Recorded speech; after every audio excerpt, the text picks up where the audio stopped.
Look at this girl. Who does she think she is? The words cut through the clatter of dishes and drunken laughter inside Cooper's bar and grill. The young waitress in the simple blue uniform didn't respond, her hand steady on the tray despite the venom in her manager's voice. Then came the grab, a rough hand seizing her wrist. Then another shove, plates wobbling dangerously. And finally, a fist cracked across her face, snapping her head violently to the side. Time seemed to fracture. Plates exploded midair, shards of ceramic and glass spinning in slow motion like deadly snowflakes. Food splattered across the dark wood floor, a Jackson Pollock of humiliation. The young woman crashed into a nearby table, her white apron now decorated with crimson droplets from her split lip. But as the manager stood there, chest heaving with self-righteous rage, as customers gasped and scrambled back, as the bar fell into stunned silence, no one noticed the regular patron in the corner booth quietly lower his phone. The video was already sent, the message already delivered. What secret was hidden behind that waitress's quiet eyes? And how could a single punch inside a neighborhood bar summon the most dangerous man in the city? If you're hooked in and want to enjoy this story, go ahead and subscribe, and drop a comment letting me know where you're watching from. It's always amazing to see where everyone's watching. Plus, tomorrow I've got another incredible story lined up, and you definitely don't want to miss it. Alright, back to the story. The afternoon light struggled through the grimy windows of Cooper's Bar and Grill, a neighborhood institution that had aged from charm into decay. It was the kind of place where the smell of stale beer had permanently married the wood, where the laughter was always a bit too loud to cover the desperation, and where the staff knew to keep their heads down and their mouths shut. Standing behind the bar, systematically wiping down glasses with mechanical precision, was a young woman who seemed almost translucent in her desire to be invisible. She was in her mid-20s, petite and quietly beautiful, with dark hair pulled into a practical ponytail and warm brown eyes that held carefully guarded depths. Her blue uniform dress with its white collar and apron was spotless despite the chaos of lunch rush. What the staff of Cooper's Bar and Grill couldn't know was that this waitress, Lorraine Pollard, wasn't here by accident.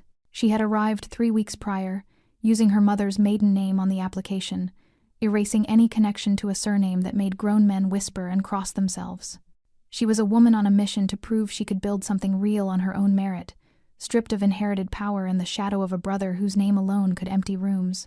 Stephen Cooper saw her as prey first. Cooper, 39, and was built like a former athlete gone soft, with slicked-back dark hair and a face that twisted naturally into sneers. 15 years of petty authority as manager had fermented his insecurity into toxic aggression. To him, the world was simple. There were people who commanded respect through fear, and there were people who existed to absorb that fear. This new waitress, with her quiet confidence and refusal to flirt or fawn, was a walking violation of his carefully constructed hierarchy. "Think she's better than us," Cooper muttered to Derek, his wiry assistant manager who laughed at every cruel joke. 3 weeks, and she hasn't smiled at me once. Rita, the veteran waitress with kind eyes and permanent exhaustion, stayed quiet nearby. She had watched Stephen Cooper destroy 3 employees in the past year. This girl seemed different, stronger, somehow, but that only made her a more appealing target. Their opportunity arrived during the afternoon rush. The bar was packed construction workers, office drones, regulars nursing decades-old grudges. Lorraine emerged from the kitchen, balancing a full tray. Burgers, fries, 3 pint glasses of beer.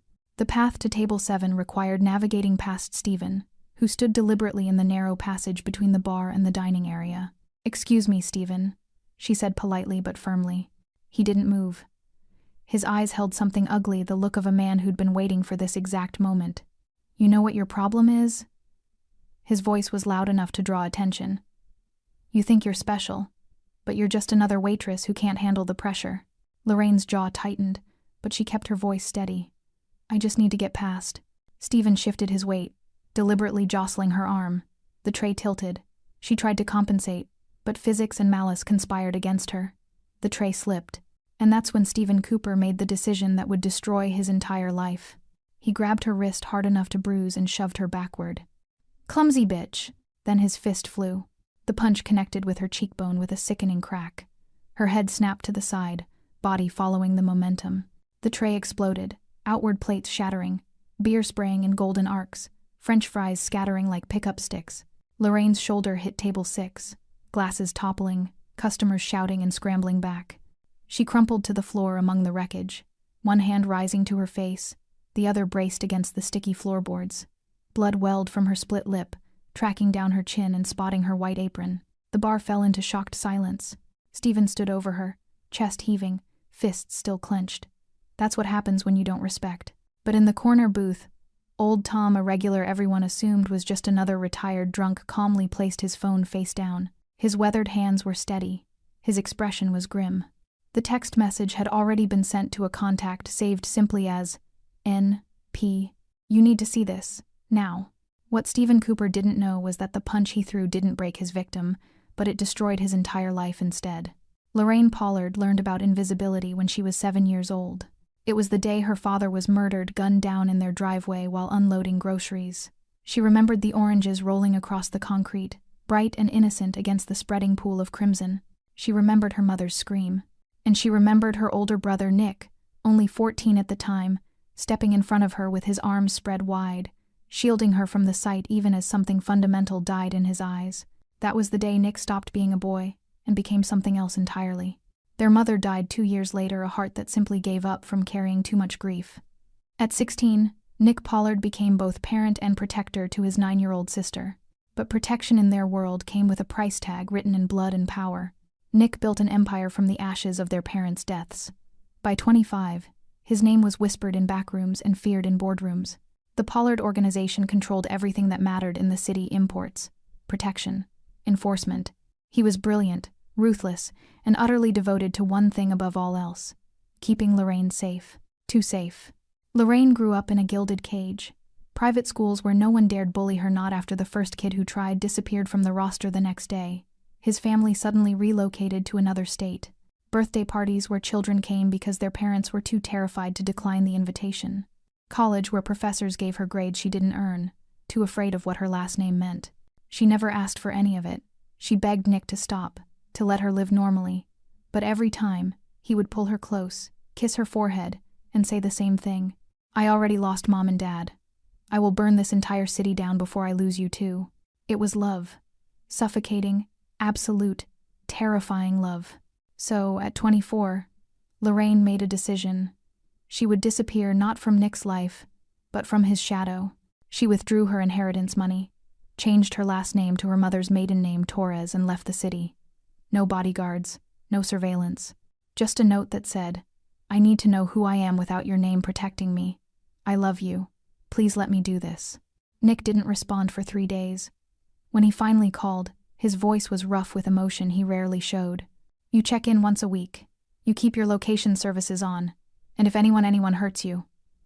He didn't finish the sentence. He didn't need to. Nick, that's the whole point. I need to handle my own problems. Lorraine. His voice cracked on her name. You're asking me to let you walk into a world that will see you as weak because you're kind. That will see you as prey because you're small. I've spent 15 years making sure no one could touch you. And now you want me to just watch? She closed her eyes, tears streaming down her face. I want you to trust me. I want to earn something that's mine. Please, big brother. Please. The silence stretched for an eternity. 1 week, he finally whispered. You check in every week. That's non-negotiable. It was the hardest compromise Nick Pollard had ever made. That was 8 months ago. Since then, Lorraine had worked 3 different jobs: a bookstore clerk, a coffee shop barista, and now a waitress at Cooper's Bar and Grill. She used Torres on all applications, paid cash for her tiny studio apartment, made friends who knew nothing about her family or her past. She earned every dollar, every smile, every small victory. For the first time in her life, she felt real. Rita, the veteran waitress, had taken her under her wing.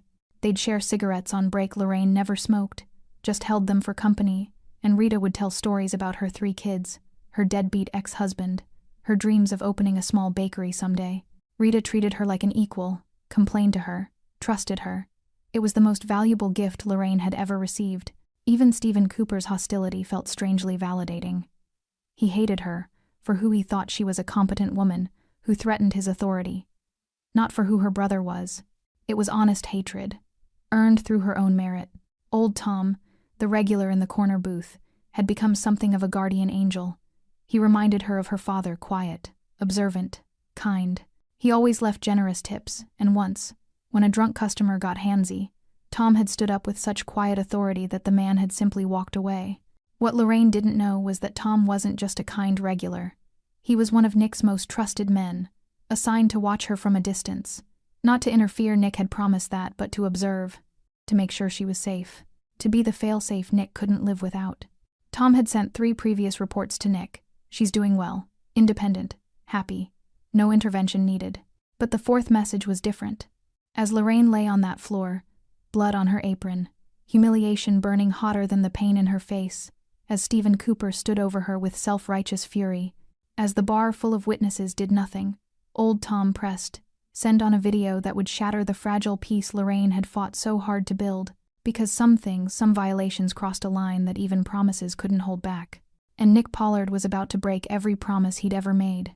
Lorraine remained on the floor for 3 seconds that felt like 3 hours. Her cheek throbbed with a deep, bone-aching pain that radiated through her skull. The metallic taste of blood filled her mouth. But worse than the physical pain was the suffocating weight of humiliation. The stares, the whispers, the awful silence of witnesses who would do nothing. She had left everything behind to prove she could handle herself. And now she was bleeding on a sticky bar floor while her abuser stood over her, righteous and untouched. "Get up," Stephen spat, his voice dripping with contempt. "Clean this mess up, and it's coming out of your paycheck, all of it." Rita rushed forward, her face pale with shock and rage. "Stephen, you can't just—" "Stay out of this, Rita, unless you want to be next." Rita froze, torn between conscience and self-preservation. Lorraine saw the decision play across her friend's face the moment when survival instinct won over morality. It wasn't Rita's fault. This was the world Stephen Cooper had created, where fear murdered decency every single day. Lorraine slowly pushed herself up, refusing to cry. Her hands shook as she touched her split lip, fingers coming away red. She wouldn't give Stephen the satisfaction of seeing her break. "Not here. Not now. I'm sorry," she whispered, the words tasting like ash. Not because she meant them, but because submission was sometimes the only path to survival. Stephen's smile was ugly and triumphant. "That's better. Now clean." His phone rang, then Derek's, then Rita's, then phones throughout the bar started buzzing in a cascading wave of notifications.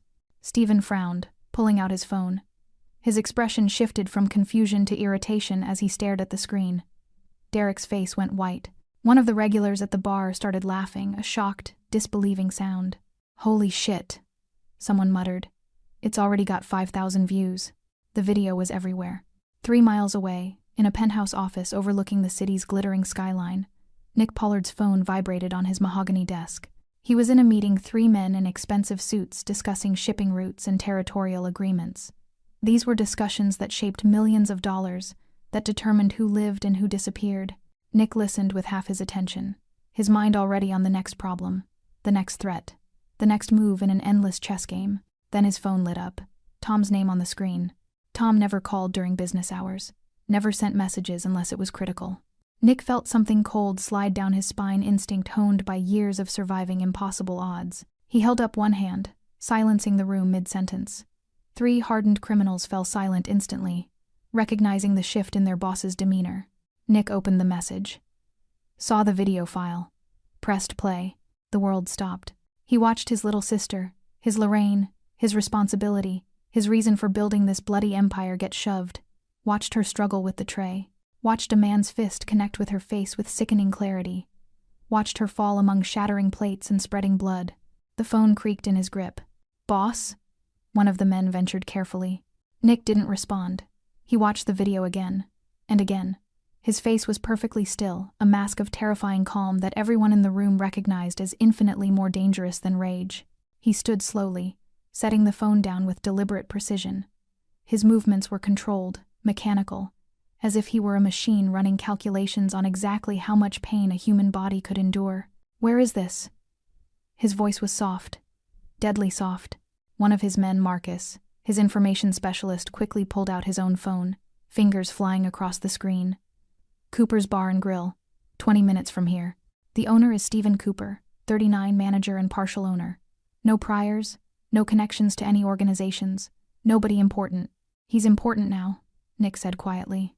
He walked to the coat rack, pulled on his jacket with methodical care, rolled up his sleeves precisely to his elbows, revealing the intricate tattoos that marked his arms art. that told the story of every battle, every loss, every line he'd crossed to build his empire. "Boss, how do you want us to handle this?" Marcus asked, already standing, ready to mobilize.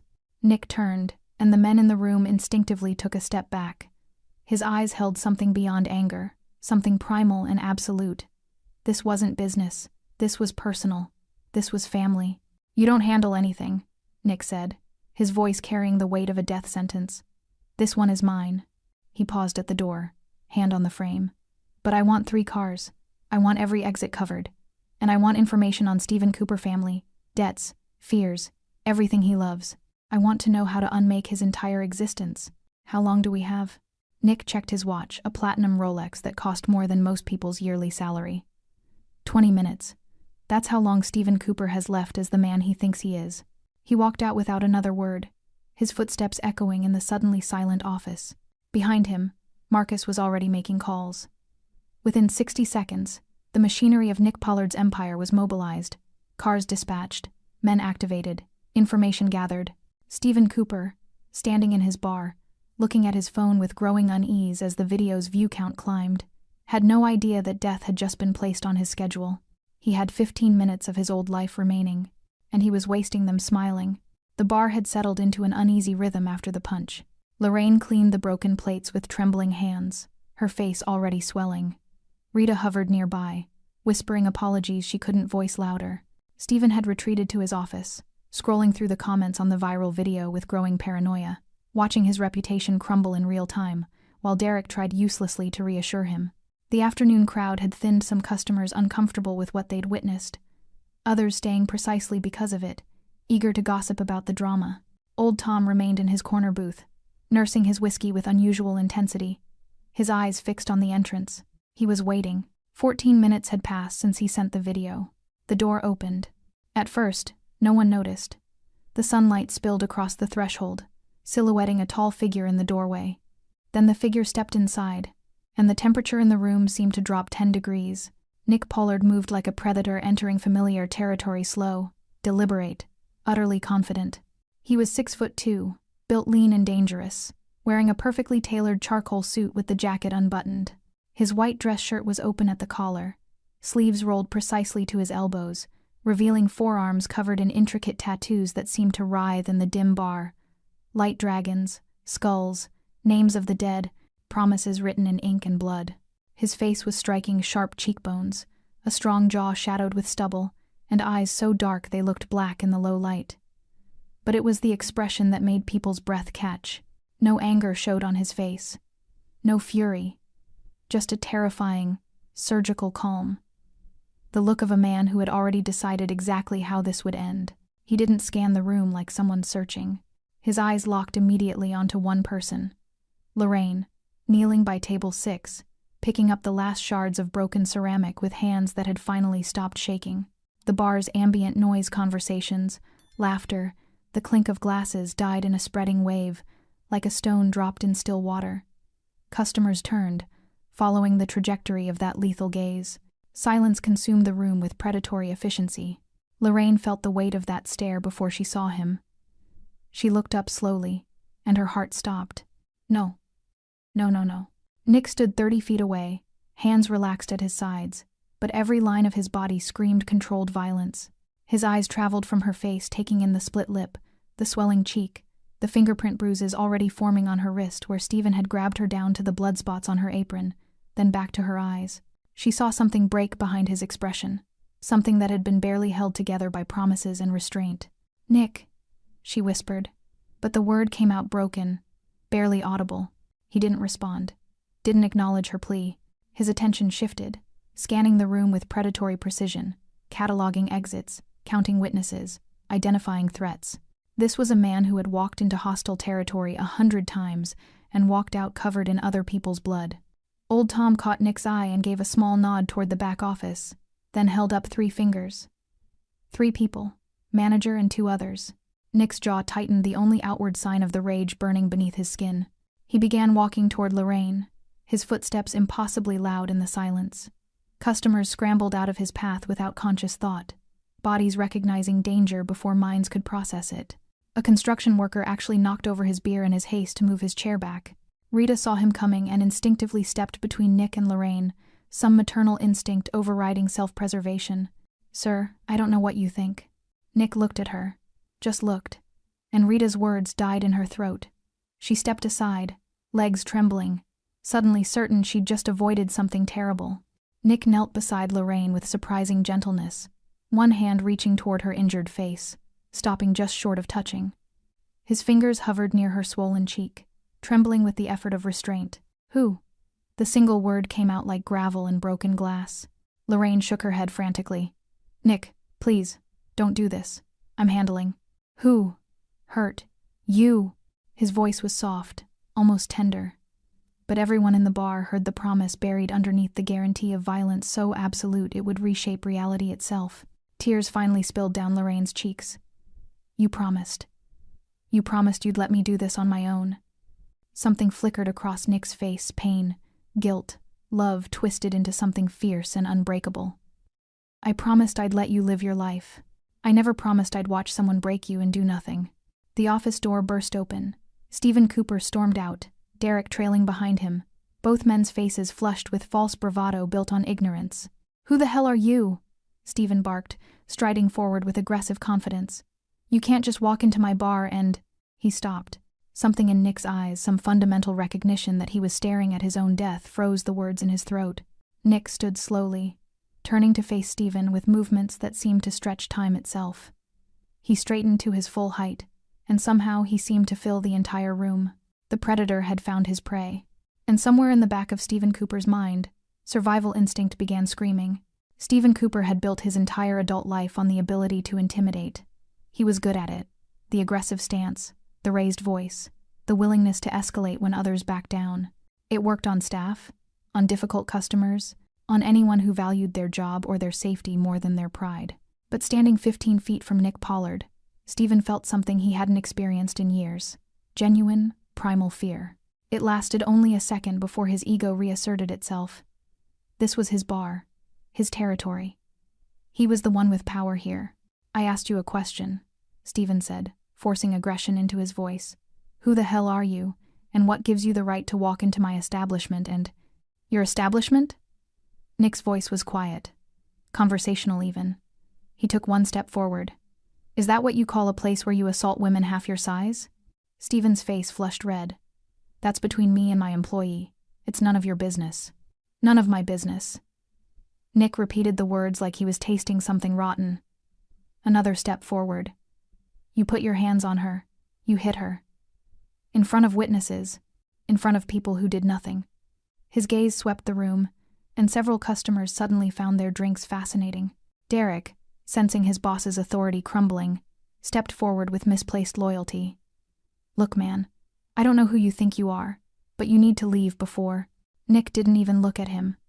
"If the next words out of your mouth aren't an apology to that woman, I will dislocate your jaw so severely you'll need surgery to eat solid food." Derek's mouth clicked shut. He took 2 steps backward, hands raised. Stephen forced a laugh, harsh, desperate. "Oh, I see. You're what, her boyfriend? Some suit who thinks he can walk in here and play hero?" He raised his voice, playing to the crowd. "This is what happens when— I'm her brother." The words fell into the room like stones into deep water. Stephen blinked, momentarily confused. "So what? That gives you the right to—" "Say my name." This came from old Tom, still sitting in his corner booth. His voice was gravelly, tired, but carried authority that made Stephen turn. Tom was looking at Nick with something between respect and fear. "Tell him your name, Nick. Let him understand." Nick's expression didn't change, but something in his eyes shifted, a door opening onto something dark and infinite. Nick Pollard. The name hit the room like a physical force. Stephen's face went through a rapid transformation, confusion, recognition, disbelief, and finally, absolute terror. The blood drained from his cheeks so fast he swayed on his feet. "Oh God," Derek whispered from behind the bar. His voice cracked. Oh God, Stephen, that's Nick Pollard," Rita finished, her hand covering her mouth. She looked at Lorraine with new eyes, shock, betrayal, understanding all warring across her face. "The Nick Pollard." Whispers erupted throughout the bar like wildfire. "The Pollard? Holy shit. That's the Pollard organization. I heard he killed a man with his bare hands. Stephen, what did you do? Nick let them whisper. Let the fear spread. Let Stephen Cooper feel the weight of his catastrophic mistake settle onto his shoulders like a concrete blanket. Then Nick took 3 more steps forward, closing the distance until he was 5 feet from Stephen. Close enough to smell the fear sweat. Close enough to see Stephen's pupils dilate. That woman you hit? Nick said softly, each word enunciated with terrible precision. That woman you grabbed, shoved, and punched in front of all these people. He gestured around the room. That woman bleeding on your floor. He leaned forward slightly, and Stephen actually whimpered. That's my little sister. The words hung in the air like a death sentence. Stephen's legs gave out. He didn't faint, didn't collapse, just lost the ability to stand. He dropped to his knees, mouth opening and closing, soundlessly. His face had gone from red to white to a grayish green. And then it happened. A dark stain spread across the front of Stephen Cooper's khaki pants, growing rapidly. The sharp smell of urine filled the immediate area. The wet spot expanded down his legs, pooling on the floor beneath him. Someone in the bar gasped. Another let out a shocked laugh before stifling it. Stephen Cooper, the manager who had terrorized staff for 15 years, who had assaulted a young woman an hour ago, was kneeling in his own piss, shaking, broken by nothing more than a name, and the man who carried it. Nick stared down at him with no satisfaction, no joy, just cold assessment. Nick, please. Lorraine's voice came from behind him, thick with tears. Please don't do this. Not here. Not like this.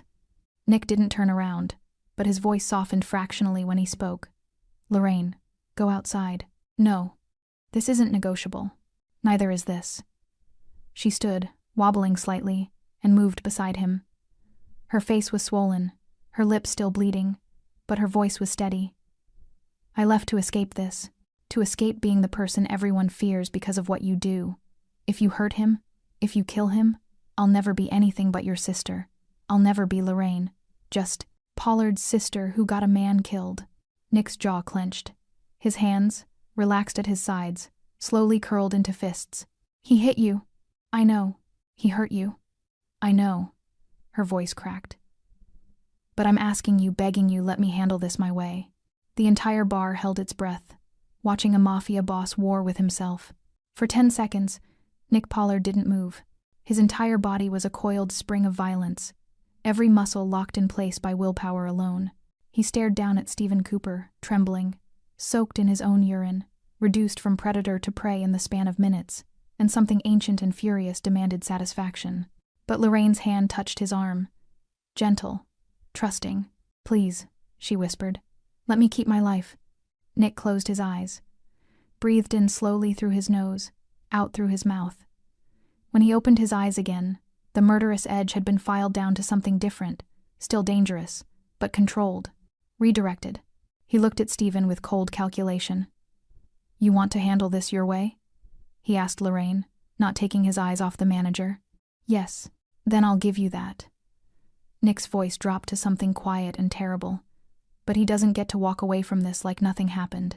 He doesn't get to pretend this was just a mistake. He crouched down, bringing himself to Stephen's eye level. Do you understand what I'm offering you? Stephen could barely form words. What? A choice. Nick smiled, and it was the most terrifying expression anyone in that bar had ever seen. Option 1. You face the consequences of your actions through legal channels. Assault charges. The viral video as evidence. Civil lawsuit. You lose your business, your reputation, probably serve time. It's public. It's humiliating. But you walk away breathing. Stephen nodded frantically. Yes, I'm not finished. Nick's voice cracked like a whip. Option 2. We go outside. Just you and me. We have a conversation about respect, about power, about what happens to men who hurt women. It'll be quick. Relatively. He paused. But you won't be coming back inside. The room understood. Option 2 was a death sentence delivered with clinical precision. Stephen's face crumpled. Tears and snot ran freely down his face, mixing with the sweat of pure terror. Please, I didn't know. I swear, I didn't know who she was. That's the problem. Nick stood abruptly, towering over him. You didn't hit my sister because you knew who she was. You hit her because you thought she was nobody. Because you thought she was powerless. Because you believed you could. He turned, addressing the entire bar, his voice carried to every corner, commanding absolute attention. Everyone in this room saw what happened. You watched him assault her. Some of you recorded it. Most of you did nothing. His gaze swept across customers who suddenly couldn't meet his eyes. You're all complicit, but you're also witnesses. And here's what's going to happen next. Nick pointed at Stephen. He's going to apologize. Not to me. To her. A real apology. The kind that comes from understanding exactly how badly you've failed as a human being. Stephen looked up at Lorraine, his face a mask of terror and shame. He opened his mouth, but only a strangled sound emerged. Out loud. Nick said softly. With words. Or we move to option 2. Stephen crawled forward on his knees, leaving a trail of urine on the floor. The humiliation was complete, the powerful reduced to something pitiful and broken. He stopped a few feet from Lorraine, unable to even look at her face. I'm sorry. His voice was barely audible. Louder, Nick commanded. Everyone needs to hear this. I'm sorry. Stephen's voice cracked. I'm sorry for hitting you, for grabbing you, for all of it. I was wrong. I was so wrong. Please. His voice dissolved into sobs. Lorraine looked down at him, emotions warring across her face. Pity, disgust, sadness. Not for him for what this moment represented. The loss of her anonymity, the end of her experiment in independence. I don't forgive you, she said quietly, and I don't accept your apology. What you're sorry for is getting caught, for facing consequences. She looked at Nick, then back at Stephen. But I won't let my brother kill you. Not because you deserve mercy, but because I deserve better than carrying that weight. Nick stepped beside her, presenting a united front. Here's how this ends, he said. You sign over management of this bar to Rita, effective immediately. You'll sell your ownership stake to her for $1. I'll provide her the financing for the rest. You'll plead guilty to assault charges when they're filed. You'll make no excuses, no justifications. He leaned down, voice dropping to something only Stephen could hear. And if I ever hear your name associated with another woman being hurt, if I hear you violated the restraining order that's being filed tomorrow, if you so much as breathe in my sister's direction, option 2 comes back on the table. Permanently. Do we understand each other? Stephen nodded violently, unable to speak. Say it. I understand. I understand. Nick straightened, adjusting his cuffs with deliberate calm. He looked at Rita, whose face was still frozen in shock. You're the new manager. Congratulations. Anyone have a problem with that? Silence. Then someone started clapping slow, scattered applause that grew until half the bar was clapping. For Rita, for Lorraine, for justice served cold. Nick took Lorraine's arm gently. Come on, let's get you to a hospital. Nick, we'll talk, later. Right now, you need medical attention.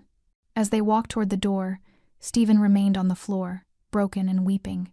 The predator had been reduced to prey, and everyone in that bar would remember the lesson. The video went nuclear at 11:47 p.m. By midnight, Manager Punches Waitress Instantly Regrets It had 3 million views across 4 platforms. By 3 a.m., it had spawned 17 reaction videos, 2 news articles, and a trending hashtag, #Cooper's Bar Assault.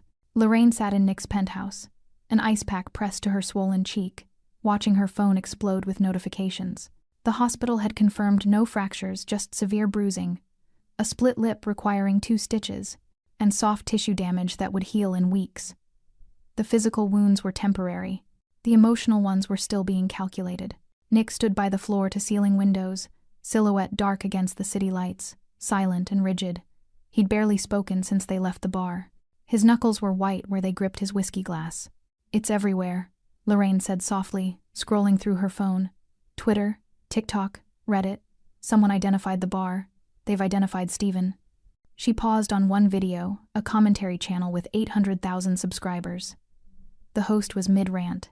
This is exactly what's wrong with workplace culture. This manager felt so entitled, so untouchable, that he assaulted an employee in front of witnesses. And look at everyone just standing there. Lorraine closed the app. The validation felt hollow. Her phone buzzed. Rita's name appeared. Rita, are you okay? I'm so sorry I didn't do more. I was scared, and that's not an excuse. I should have protected you. Rita, Stephen's been fired. The owner came in personally and escorted him out. He's done. Rita. Also, are you really Nick Pollard's sister? I don't even know what to say. I feel like I don't know you at all.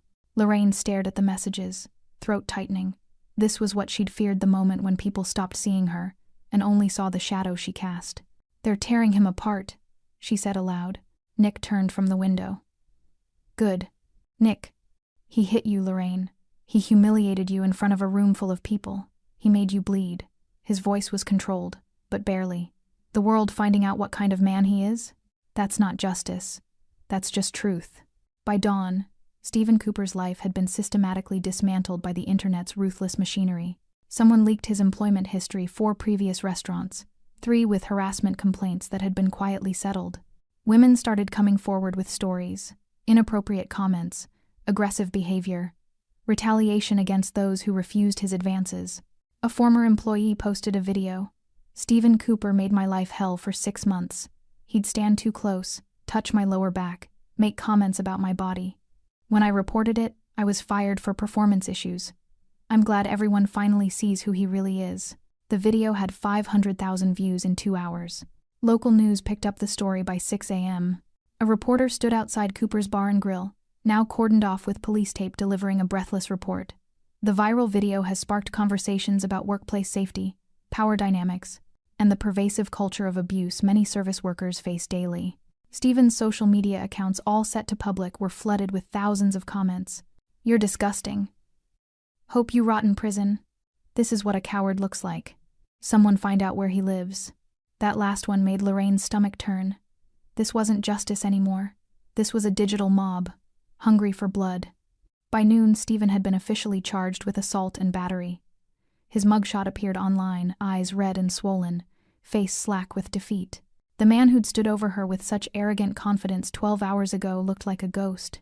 By 3 p.m., he'd been evicted from his apartment. The landlord, facing pressure from other tenants who'd seen the video, terminated his lease for creating an unsafe environment. By 6 p.m., Stephen's mother was giving a tearful interview to a local news station. "My son made a terrible mistake. He's not a monster. Please, just leave our family alone." But the internet wasn't interested in nuance or redemption. Lorraine watched it all unfold from Nick's penthouse, a prisoner of her own viral fame. Her phone hadn't stopped ringing, reporters requesting interviews, producers pitching documentary ideas, advocacy groups wanting her to become a spokesperson for workplace assault survivors. She'd turned off notifications after the 100th message. "They want to make me a symbol," she told Nick, voice hollow. "The brave waitress who stood up to abuse. They don't know I didn't stand up." I froze. I was helpless. Nick sat beside her, close but not touching, respecting her space. "You survived. That's not helpless. I survived because of you, because of your name." She looked at him, eyes filling with tears. "I left to prove I could exist without being Nick Pollard's sister. And the first time something goes wrong, you show up and everyone remembers exactly who I am, who I'll always be." The words hung between them, not accusation, just painful truth. Nick's jaw worked silently. "If I could go back, you'd do the same thing. You'd always do the same thing." She wasn't angry, just resigned. "You love me too much to let me fall. And I love you too much to ask you to watch me break."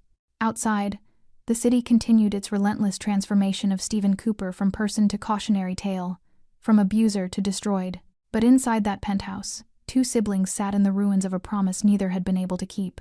The silence between them stretched for 3 days. Lorraine stayed in Nick's penthouse not because he asked, but because reporters had found her apartment and camped outside with cameras and microphones.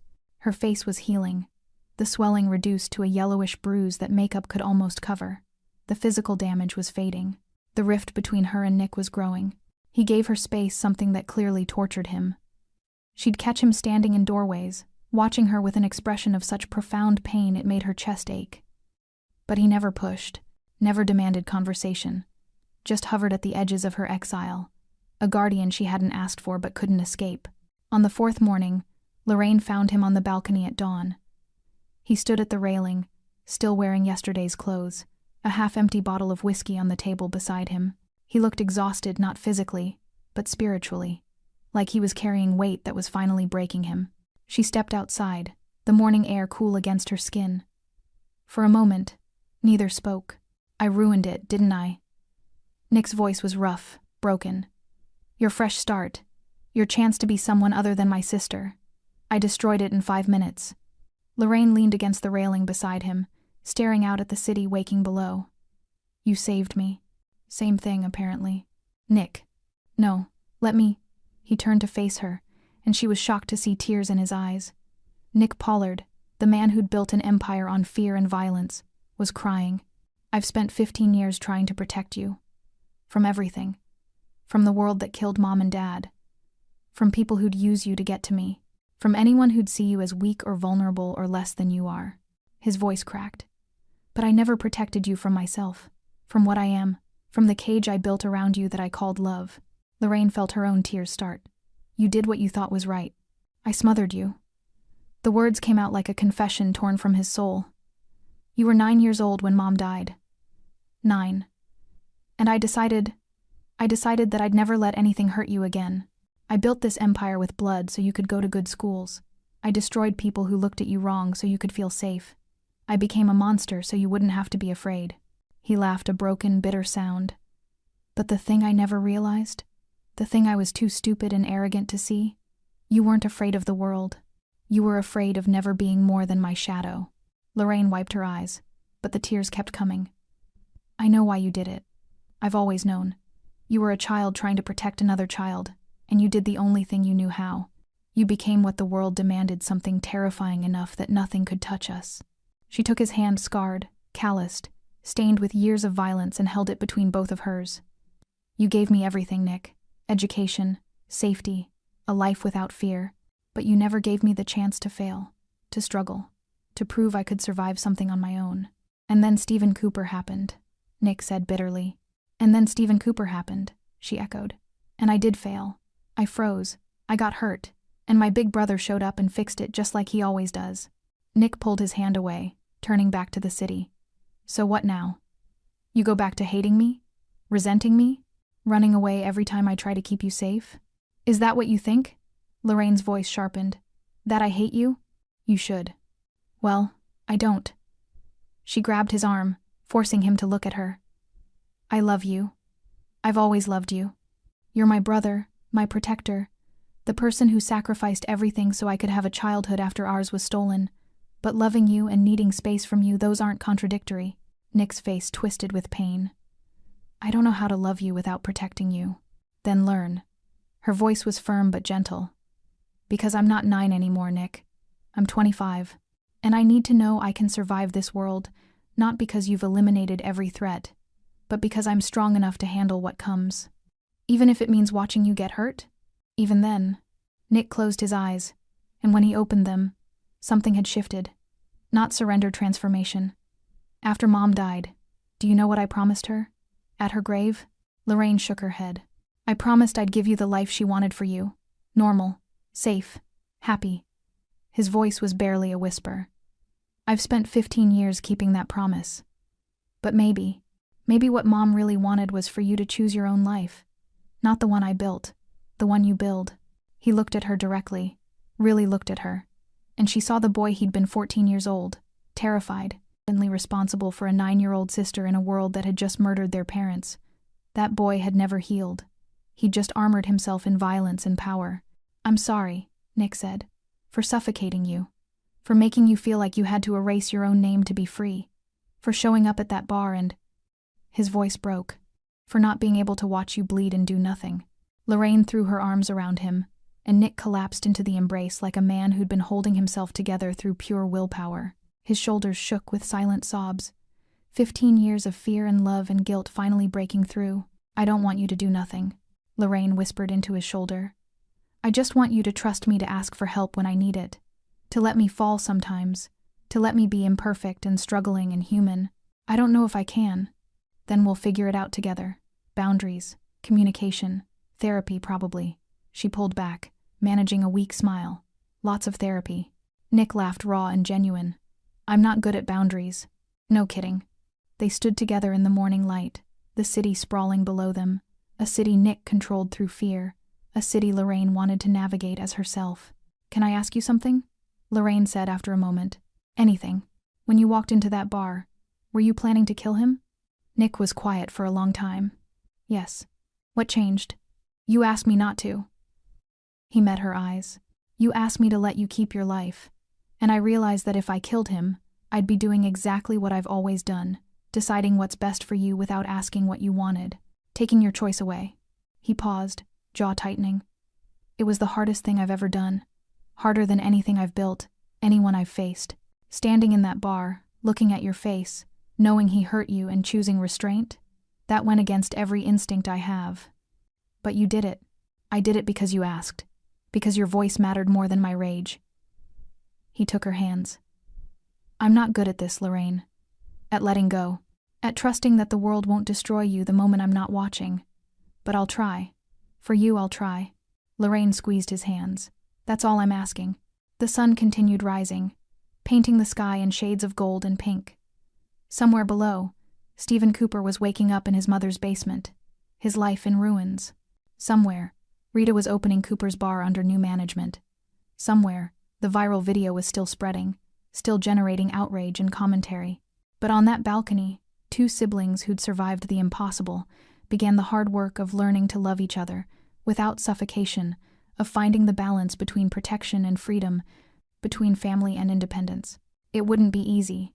There would be setbacks, arguments, moments when old patterns reasserted themselves. But they were trying. And sometimes, trying was the bravest thing you could do. 3 months passed. Lorraine had moved into a new apartment, still modest, still independent, but in a better neighborhood. Nick had offered to buy her a luxury condo. She'd refused. They'd compromised on him covering the security deposit, and only after she'd agreed to let him install a better lock on the door. Progress. She'd started working at a small bookstore in the arts district, quiet, low-key, owned by an elderly woman named Margaret, who'd never heard of Nick Pollard and didn't care about viral videos. It was peaceful, normal, exactly what Lorraine needed. The bruises had healed completely. The stitches had dissolved. The nightmares came less frequently. Rita called every week. They'd meet for coffee, and Rita would update her on the bar, which was thriving under new management, with better policies and an actual HR complaint system. Several former employees had come back, hearing the toxic environment had been cleaned out. Stephen Cooper had disappeared from public view. The assault charges had resulted in 6 months in county jail, suspended pending completion of anger management courses and community service. He'd been ordered to stay 500 feet away from Lorraine at all times. His social media accounts had been deleted. His name had become synonymous with workplace abuse. Most people assumed he'd left the city, slinking away to rebuild somewhere his reputation hadn't followed. Most people were wrong. Stephen Cooper was still in the city, still seething, still convinced that he was the real victim. He'd spent 3 months in his mother's basement, watching the walls close in. 3 months of scrolling through comment sections, reading the hatred, watching his life become a cautionary tale used by HR departments and workplace safety advocates. 3 months of blaming everyone except himself. It was Lorraine's fault for being too sensitive. Nick Pollard's fault for overreacting. The internet's fault for ruining his life over one mistake. Society's fault for not understanding that he'd been under stress, that managing a bar was hard, that everyone made errors in judgment. The court-mandated anger management classes only made it worse. Sitting in circles with other men who'd lost control, listening to therapists talk about accountability and taking responsibility, it all felt like persecution. Like the world ganging up on him for being male, for being in a position of authority, for existing. By month 3, Stephen had convinced himself of a new narrative. He'd been set up. Lorraine wasn't just some innocent waitress. She was bait, a plant sent by Nick Pollard to infiltrate his bar, to create an incident that would justify a takeover. The whole thing had been planned from the beginning, the accidental spill, the recording, the viral video. It was all orchestrated to destroy him and steal his business. It made perfect sense to Stephen. It explained everything. It meant he wasn't the villain, he was the victim of a sophisticated criminal conspiracy, and victims deserve justice. He started small, creating anonymous accounts on social media, posting his theory on Reddit forums and conspiracy theory boards. Most people ignored him or called him delusional, but a few the eternal contrarians, the men's rights activists, the people who saw every woman's complaint as a false accusation, those few listened. They encouraged him, told him he was right, that he should fight back, that Nick Pollard had too much power and someone needed to expose him. Stephen became emboldened. He started following Lorraine. Nothing overt, just happening to be in the same coffee shop, the same grocery store, the same street, staying exactly 501 feet away, technically not violating the restraining order. but close enough to be seen, close enough to make a point. Lorraine noticed on the third coincidence. Her stomach dropped when she saw him across the street from the bookstore, standing in the same spot for 45 minutes, just watching. She called Nick immediately. "He's following me." Nick's voice went cold. "Where are you?" "The bookstore. He's across the street." "Nick, I know what you're thinking. I'm thinking he just violated his probation and the restraining order. He's technically outside the distance." "I don't care about technically." She heard movement in the background, keys jingling. "I'm sending Marcus and 2 others. They'll be there in 5 minutes. Do not leave that building until they arrive." "Nick." "Lorraine, please. Let me do this. Let me keep you safe this one time." She wanted to argue, wanted to insist she could handle it herself, but the fear in her stomach was real, and denying it felt like pride that might get her hurt. "Okay," she whispered. 5 minutes. Marcus and his team arrived in 4. Stephen saw the black SUV pull up, saw the men emerge all muscle and quiet menace and ran. But running in Nick Pollard's city was like running in a cage. There was nowhere Stephen Cooper could hide that he wouldn't be found. They brought him to a warehouse-neutral territory. No cameras, just concrete and shadows. Nick was already there when they arrived, standing in the center of the empty space, hands in his pockets, expression unreadable. Stephen was shoved forward, stumbling to his knees. "You violated the restraining order," Nick said conversationally, "following my sister, making her afraid in her own city. After everything that happened. You still haven't learned." Stephen's earlier bravado had evaporated during the car ride, but desperation made him stupid. "I have rights. You can't just kidnap me. I'll go to the police." Nick laughed. Not a warm sound. "You're going to go to the police and tell them what? That the man whose sister you assaulted is holding you accountable? That the justice system's slap on the wrist wasn't enough, so you decided to stalk her, and now you're facing real consequences?" He crouched down to Stephen's level. "Here's what's going to happen. You're going to leave this city, tonight. You're going to move at least 2 states away. You're going to get a job that has nothing to do with food service or managing people. You're going to check in with a parole officer monthly and prove you're staying away. You can't make me. Option 2, Nick continued as if Stephen hadn't spoken, is that I stop being reasonable. I stop letting my sister's mercy protect you, and we have a very different conversation about consequences." Stephen's face went pale. "You're threatening me." "No, I'm educating you." Nick stood, brushing off his knees. "You had a chance at redemption. You had court-ordered classes, probation, a path forward. But you chose to blame everyone else. To stalk my sister. To convince yourself you were the victim." He turned to Marcus. "Get him a bus ticket. Escort him to his mother's house to pack a bag. Then put him on the bus and make sure he leaves." "And if he comes back?" Marcus asked. Nick looked at Stephen with eyes that held no mercy, no hesitation. "Then he's choosing option 2, and we won't be having another conversation." Stephen opened his mouth to protest, but something in Nick's expression stopped him. He saw his own death in those eyes, not a threat, but a promise. A line already drawn that would be crossed the moment he stepped over it. "I'll go," he whispered. "I'll leave." "Smart man." Nick walked toward the exit, then paused. "Stephen, you had every advantage. Authority, power, respect that came with the job. And you used it to abuse people weaker than you. That's what destroyed you. Not me. Not my sister. You." He left without looking back. 3 hours later, Stephen Cooper boarded a Greyhound bus bound for Oklahoma. He carried 1 bag, $200 in cash Nick had provided, and the crushing weight of a life completely destroyed by his own choices. He never returned to the city, and Lorraine Pollard finally stopped looking over her shoulder. 6 months after the punch heard around the internet, Lorraine stood in front of a small storefront with a for lease sign in the window. It was perfect. Small but not cramped. Good light. Located in a quiet neighborhood with foot traffic but not chaos. Close enough to downtown for customers, far enough from Cooper's bar to feel like a fresh start. "What do you think?" Rita asked beside her, practically vibrating with excitement. Lorraine smiled. "I think it's exactly right. They'd been planning this for months, a cafe and bookstore hybrid. Lorraine's dream combined with Rita's baking skills. A place that felt safe and warm, where people could read and eat and not worry about hostile management or toxic environments. They'd saved every penny. Lorraine from her bookstore wages. Rita from the modest profits she'd managed to generate at Cooper's before selling it to a restaurant group for a sum that left her tearful and grateful. Nick had offered to fund the entire venture. Lorraine had refused. They'd negotiated a compromise. He could be a silent investor for 10% equity, but she and Rita would maintain majority control and make all decisions. It had taken 3 arguments and 1 very tense dinner, but Nick had finally agreed. Learning to let go was a process for both of them. "We'll need to repaint," Rita said, already planning. "Maybe a warm cream color? And we should install better lighting. Oh, and shelving, lots of shelving for the books." Lorraine laughed. "We haven't even signed the lease yet. Details." Rita waved her hand dismissively. "I can already see it. The 2nd chapter. That's what we're calling it, right?" "The 2nd chapter," Lorraine repeated, tasting the words. A name that meant new beginnings, fresh starts. The idea that your story didn't end with 1 bad chapter, it kept going. They signed the lease 2 days later. The renovation took 6 weeks. Nick showed up on the 3rd day with a construction crew, a gift he insisted wasn't overstepping because every business needs contractors, and I just happened to know some.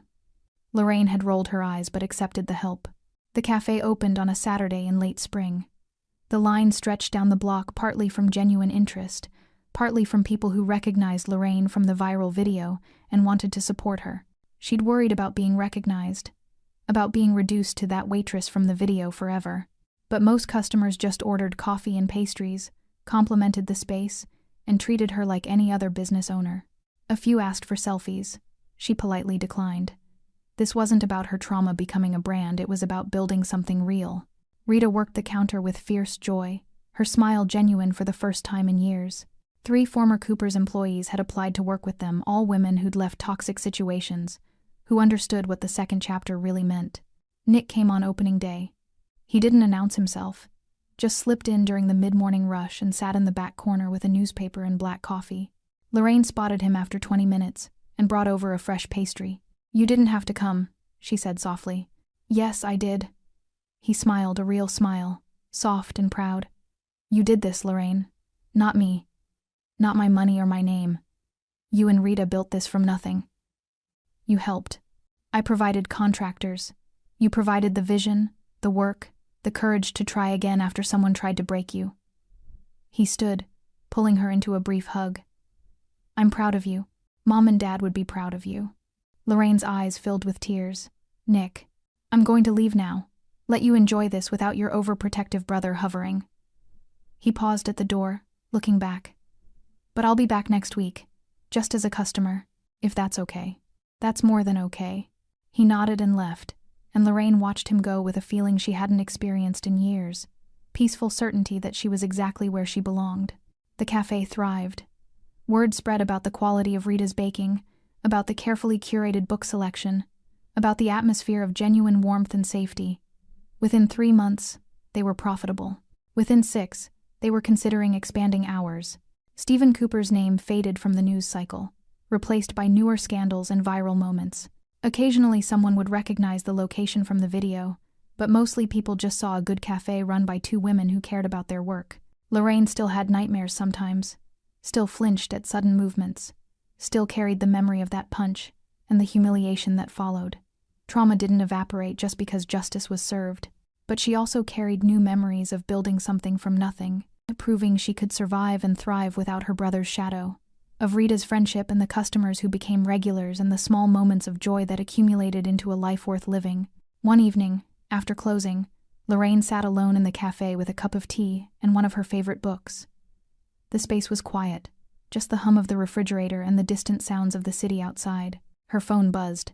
Nick's name appeared. "Nick, saw the news article about the cafe. They called you an entrepreneur and survivor. Not bad." "Lorraine, I prefer caffeine dealer and book pusher." "Nick, that works too. Dinner this weekend? Just family. No business. No bodyguards." "Lorraine, perfect. I'll bring dessert." "Nick, Rita's lemon bars?" "Lorraine, obviously." She set down her phone and looked around the space she'd built, the shelves she'd assembled, the menu she'd designed, the dream she'd refused to let die even after someone tried to break her. The punch Stephen Cooper threw didn't break Lorraine Pollard. It didn't define her or destroy her or reduce her to a victim in someone else's story. It became the catalyst for something better, a 2nd chapter written in her own words, on her own terms, with people who chose to stand beside her, instead of over her. And in the end, that was the best revenge possible. Living well, loving freely, and building a life that no one could take away. Because sometimes the person you underestimate isn't powerless, they're just waiting for their moment to show you who they really are. And Lorraine Pollard's story was just beginning. Thanks for sticking with this story till the end. If you enjoyed it, you're going to love the next one. It's packed with unexpected turns and heartfelt moments. Click the image on your screen to keep the journey going, and make sure to hit subscribe for more amazing stories. Drop a comment and rate this story from 1 to 10. I can't wait to see what you think.